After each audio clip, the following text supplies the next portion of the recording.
Hi, hello everyone. How are you today? আপনারা সবাই কেমন আছেন?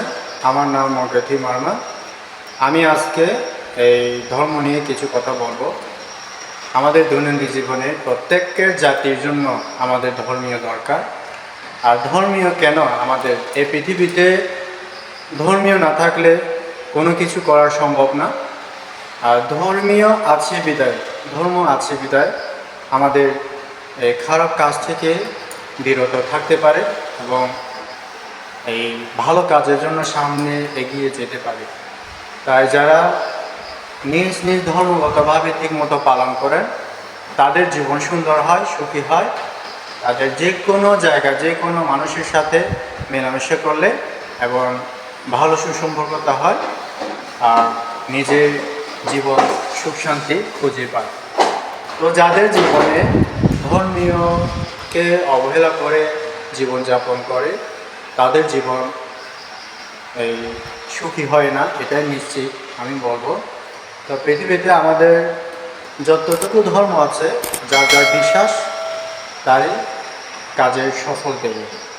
আমাদের যে কোনো কাজ করার আগে যদি ধর্মীয় অনুসারে আমরা পুজো করি, প্রণাম করি এবং শীল সমাধি অনুসারে নিজ নিজ ধর্ম অনুসারে পালন করি, বুদ্ধ ধর্মসংঘ সেক্ষেত্রে আমরা যদি ঠিকমতো পালন করি তাহলে অবশ্যই সুফল এনে দেবে। খারাপ কাজ করলে খারাপ ফল এনে দেবে। তো হিন্দুদেরকে বলি যে হরিরাম হরে কৃষ্ণ, যাই হোক কালে পূজা করে যার যার বিশ্বাস, ঠিক তেমনি তারা বিশ্বাস করেছেন বিদায় তাদের এই সফল দিয়েছে। আর ইসলামীরা যারা 5 ওয়াক্ত নামাজ পড়েন, ঠিকমতো পালন করেন, তাদের মনে কখনো খারাপ চিন্তা আসবে না। সবসময় ভালো চিন্তা, মানুষকে ভালোবাসার, ভালো কাজ করার মনোবল, ইচ্ছা জাগিয়ে তুলে মনে। তো আমাদের খ্রিস্টান ভাইরা যারা আছেন তাদেরও ঠিক মা মারিয়া, এই যিশুর প্রণাম, যে কোনো ধরনের 12 জন শিশু আছে, সাধু জোসে আগস্টিন থেকে শুরু করে মা মারিয়া থেকে শুরু করে এই সব কিছুতে যদি নীরবে আমরা দুঃখ কষ্টগুলো বিপদে হওয়ার আগে আমরা প্রতিনিয়ত যদি এই পালন করি, যিশু আমাদের ঠিক ভালোর জন্য সফল দেবে। যে কোনো ধর্ম খারাপ না, আমাদের মেন বিষয়টা হচ্ছে বিশ্বাসের উপর। আমাদের সবাই একই রক্তের মানুষ। আমরা জানা উচিত আমাদের প্রত্যেকের ধর্ম ভালো, আমাদের প্রত্যেকের ধর্ম খারাপ না। প্রত্যেকের ধর্ম কখনো খারাপ করার জন্য বলবে না, খারাপ করলে যে ভালো বলবে না, কোনো ধর্ম না। তা অনেক ক্ষেত্রে এই যুগে আছে এই ধর্মগতভাবে আগে হাত দেয়, মানুষকে রাগের মাথায় নিজের এই ধর্মকে ক্ষতি করে ফেলে। এতে কি লাভ? ক্ষতি করে তো কোনো লাভ নাই। মূর্তি ধর্মে তো কোনো দোষ করে না, দোষ করেছে তো মানুষ। আমাদের মানুষকে যার যার দোষের অনুসারে বিচার দেন, যার যার দোষ। একজনের কারণে 10 জনকে ক্ষতি করে তো কোনো লাভ নেই। অথচ নিজেদের পায়ে নিজে ওরা মারার মতো। অন্য একজন ভালো কাজ করতেছে, ভালো ধর্মগতভাবে বেশিরভাগ, ওদেরকে যদি ক্ষতি করেন তাহলে তো পরবর্তীতে উল্টা করে নিজের পায়ে নিজে ঘাড়ে এসে পড়বে কষ্টগুলো। ঠিক তেমনি তাই আমি বলবো, আমি একজন মারমা ছেলে হয়ে আমি প্রত্যেকটি জাতিকে আমি ভালোবাসি, ভালো দেখতে চাই। ভালো দেখতে চাই বলে কয়েকটা গুরুত্বপূর্ণ কথাগুলো অবশ্যই শেয়ার করা উচিত বলে মনে করি।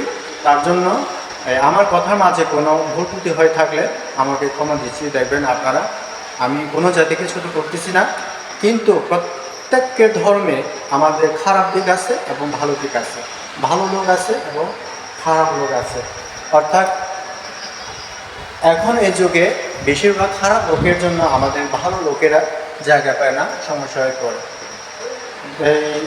দেখা গেল যে অনেক ধর্ম, অনেক মন্দির, হিন্দু মন্দির নষ্ট হয়ে যাচ্ছে, নষ্ট করে ফেলছে। অথচ এই ধর্ম কি করেছে তাদেরকে? আমরা তো তাদের ধর্মকে কোনো ছোট করছি না, কোনো নিচু করছি না। হ্যাঁ, ক্ষতি করছি না, তাহলে ধর্মকে হাত দেবে কেন? এটা আমার প্রশ্ন। নিজের বিবেক বলে কিছু নেই, তাদের তো ধর্ম আছে, তাদের যদি এই হিন্দু হোক, মুসলিম হোক, বুদ্ধিস্ট হোক, খ্রিস্টান হোক, তাদের আমি সবাইকে এই প্রণাম জানিয়ে কথা বলতে চাই যে প্লিজ আপনারা একজন একজন ধর্মকে ছোট করবেন না, আপনারা সবাই ভালো, আপনারা সব ধর্ম ভালো। তাহলে ভাই একজনের ধর্ম যদি ভালো হলে সব জাতি থেকে একটা ধর্ম পালন করতো। আমার কথা হচ্ছে সব জাতিতে বিজ্ঞানী আছে, সব জাতিতে অনেক ট্যালেন্ট আছে, জানে ভালো মন্দ কোন জিনিসটা, অবশ্যই ভালো লোকেরা ভালো জিনিসটা ইউজ করা চাইবে, এটাই সত্যি। তাই আপনাদের ধর্মকে যদি আমরা ক্ষতি করি তাহলে আপনাদের কীরকম মনে হবে? কিন্তু আমরা তাও ক্ষতি করতেছি না। আমাদের বুদ্ধ, আমরা বুদ্ধ এই নীতি জাতি অনুসারে, আমরা বুদ্ধ জাতিগুলো যারা বুদ্ধের নীতিগত অনুসারে যারা পালন করেন, তারা অবশ্যই এই যারা ক্ষতি করতেছে তাদেরকে উল্টা করে কখনো ক্ষতি করতে চাইবে না। আমাদের বুদ্ধ নীতি হচ্ছে এটাই। অন্যদের ধর্ম এরকম নীতিবান মালাগুলো আছেন কিনা জানি না, এই আমি মনে করি তাদের তাদের ধর্মতেও এ ধরনের থাকতে পারে। অবশ্যই মানুষকে বাই দোষ করতেছেন, তাকে প্রতিশোধ নেওয়ার দরকার নেই। আপনি একটা ভালো কাজ করবেন, যারা আপনাকে ক্ষতি করতে চাইবে, যারা আপনাকে দেখতে চায় না, দেখতে এই সহ্য হয় না, আপনাকে সবচেয়ে দুর্নাম ছড়ায়। আপনি প্রতিদিন 7 দিন করে এদের জন্য একটা পানি গ্লাস নেবেন, একটা এই মোমবাতি জ্বালাবেন, যে কোনো ধর্মীয় লোক হোক না কেন, তার নাম করে আপনি এই মুসলিম হোক, হিন্দু হোক, বুদ্ধিস্ট হোক, এই যখন নিজের ধর্ম পালন করার সময়, প্রার্থনা করার সময় তার নাম ধরে, তার নাম ধরে তাকে যেন আপনি এই পুণ্য, আপনি যে সমস্ত ভালো কাজ করতেছেন সেই সমস্ত কাজের পুণ্য যেন ভাগ করে দেওয়া হয়। সেরকমভাবে প্রার্থনা করার সময় আপনি বলবেন সে যেন ভালো থাকে, সে যেন সুখী থাকে, সে আশাপূর্ণ যেন হয়, যে কোনো কাজ করলে সে যেন আশা পূরণ হয়। হ্যাঁ, তাকে এরকম করে ভগবানের সামনে বলবেন প্রার্থনা করার সময়। মানে ওই লোককে বলবে যে লোক আমাকে ক্ষতি করতে চাইছে, খারাপ চোখে দেখতে চাইতেছে না, সে আমাকে যেখান থেকে দেখো, হ্যাঁ যখন দেখো, সে যেন আমাকে দূর থেকে দেখলো, যেন মুখে দেখে ভালোবাসে যা করে, আদর লাগে, মায়া লাগে, এই ধরনের ইচ্ছা যেন জাগে তার মনে, সেভাবে প্রার্থনা করবেন। আর আমি তাকে কখনো আমি খারাপ চোখে দেখবো না, আর সে আমাকে খারাপ চোখে যত দেখো, ওইটা সবগুলো ভুলে যেন আমাকে ভালোবাসে, আমাকে দেখে যেন এই আমার সাথে সুসম্পর্ক তৈরি করতে যেন চায়। তাকে আমি কখনো ভগবান এই যাই হোক, তাকে আমি কখনো খারাপ চোখে আমি দেখবো না, খারাপ হোক আমি চাই না। আমি প্রমিস করে বলছি আপনার কাছে, এই ধরনের যদি প্রার্থনা করতে পারেন আপনি সব কিছু সহ্য করে, সে অবশ্যই 7 দিনের ভিতরে আপনার কাছে এসে বলবে হ্যাঁ আমার ভুল আমি বুঝতে পারতেছি, আপনি আমাকে ক্ষমা করে দেবেন, আমি আর আপনাকে কোনোদিনও খারাপ দেখবো না। তাহলে দেখেন কত মায়া, কত যে সুসংগতা কি হয়। ভালো চিন্তা দিক দিয়ে দেখলে আমরা সবসময় ভালো দেখতে পাই, খারাপ চিন্তা যদি মনের কাছে সবসময় দেখে রাখলে সবসময় খারাপ থাকবে। তাই আমাদের প্রত্যেক ধর্ম ভালো, প্রত্যেক ধর্মকে যার যার ধর্ম বিশ্বাস করে যদি ঠিকমতো পালন করে অবশ্যই ভালো ফসল দেবে, ভালো ফল দেবে। তা আমাদের প্রত্যেকের ধর্ম লোকদেরকে রিকোয়েস্ট করে বলছি তারা যেন সবসময় ভালো থাকে, নিজের ধর্মকে ঠিকমতো পালন করবেন, এই ঠিকমতো পূজা করবেন। যারা ঠিকমতো পালন করে তাদের জীবন অবশ্যই সুন্দর সুখী হবে, আমি যেটা মনে করি।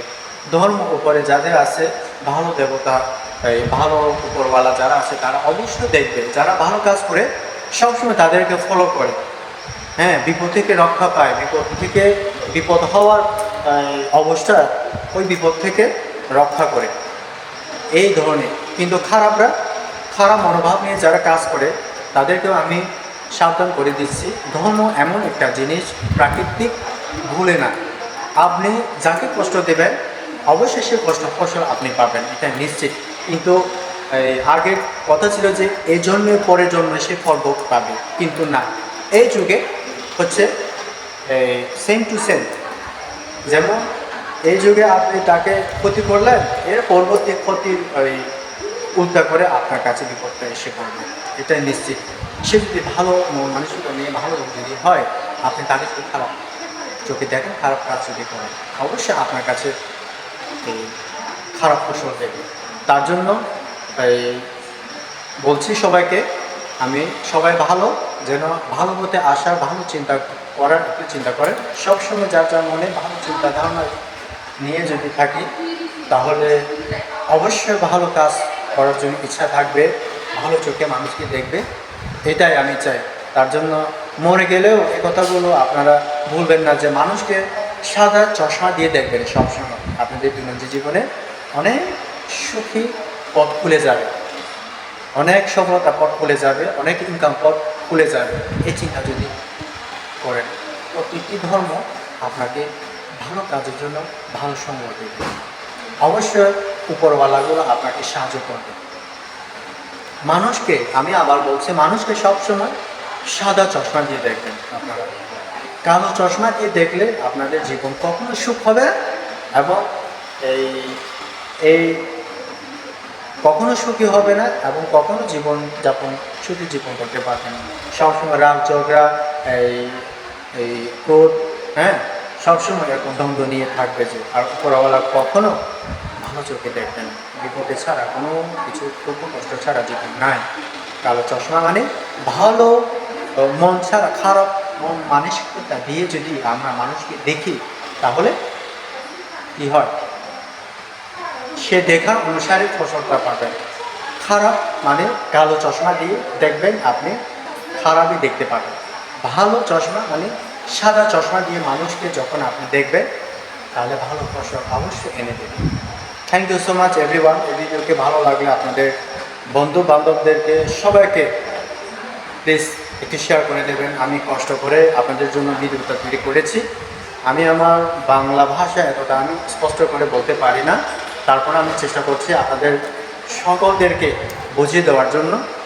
আর আমি বাংলা ভাষা দিয়ে বলতে পারি, তারপরও যেন সবাইকে ভালোবাসি বিধায় আমি সবাই বাংলা ভাষা তো সবাই জানেন, বাংলা ভাষা দিয়ে বোঝানো আমি চেষ্টা করতেছি। আর বাংলা ভাষা মাঝে কোনো ভুল হয়ে থাকলে আপনারা সবাই আমাকে কমেন্ট মাধ্যমে সংশোধন করে দেবেন।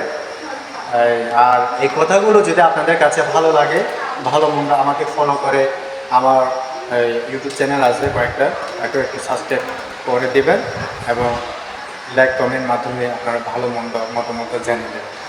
Thank you so much everyone. সবাই অনেক অনেক ভালো কাটবেন, সবসময় হাসি খুশি রাখবেন, অন্তত নিজেকে একটু প্রাধান্য দেবেন, নিজেকে প্রচুর প্রচুর ভালোবাসা দেবেন, নিজের জীবনে উন্নত করার জন্য সবসময় চিন্তা। থ্যাংক ইউ, সবার জন্য শুভকামনা। নেক্সট।